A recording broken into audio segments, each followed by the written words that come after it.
దేశ బంగారం విదేశాలకు అమ్మేస్తున్నాడు నరేంద్ర మోడీ. ఇది బ్లూంబర్గ్ ఇంతకుముందు అదానీ మీదన విష ప్రచారం చేసింది, అట్లాగే ఇతరత్రా కూడా విష ప్రచారాలు చేసింది. ఇప్పుడు ప్రభుత్వం క్లియర్ కట్గా క్లారిటీ ఇచ్చింది. మా దగ్గర ఉన్న బంగారాన్ని విక్రయించినట్టు వచ్చిన బ్లూంబర్గ్ కథనం తప్పుడు కథనం అని రిజర్వ్ బ్యాంక్ ఆఫ్ ఇండియా తేల్చి చెప్పింది. అది తప్పుడు నివేదిక అని స్పష్టం చేసింది. మా దగ్గర ఉన్నటువంటి గోల్డ్ నిల్వలు యథాతథంగా ఉన్నాయని చెప్పింది. ప్రస్తుతం 880.52 టన్నులు ఉన్నాయని చెప్పింది. దీనికి సంబంధించిన పూర్తి వివరాలు ఆర్బీఐ వెబ్సైట్లోని మంత్లీ బులెటిన్లో అందుబాటులో ఉన్నాయని కూడా చెప్పింది. ఇట్లాంటి విషయాలు అధికారిక సమాచారాన్ని మాత్రమే నమ్మాలనుకుంది. ఈ లోపుగా కాంగ్రెస్ కమ్యూనిస్టులు బిగిన్ చేసేశారు. ఇంకే ఉంది అన్నటువంటి కాన్సెప్ట్తో ప్రచారం బిగిన్ చేసేశారు. ఇంతకీ ఇది రాసింది బ్లూంబర్గ్లో. బ్లూంబర్గ్ ఏంటంటే డైరెక్ట్గా సంస్థ ఓన్ చేసుకోదు. ఎవడో ఫ్రీలాన్సర్ రాశాడు, వాడికి సంబంధం తప్పించి మాకు లేదంటది.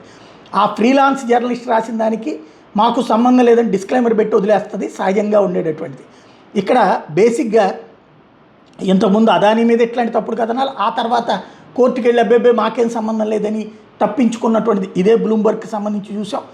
ఏదైనా సరే ఒక వెధవ నాటకాలు ఆడటం అన్నటువంటిది 5,000 రూపాయలు 10,000 రూపాయలు ఇచ్చి ఎవరితోనో తప్పుడు కథనాలు రాయించుకోవడం, ఆ తర్వాత దేశాన్ని పరువులు తీయటం. అంటే ఇక్కడ ఎస్పెషల్లీ సోరోస్ గ్రూప్ నడిపేటటువంటి వన్ ఆఫ్ ద గేమ్ ఇది.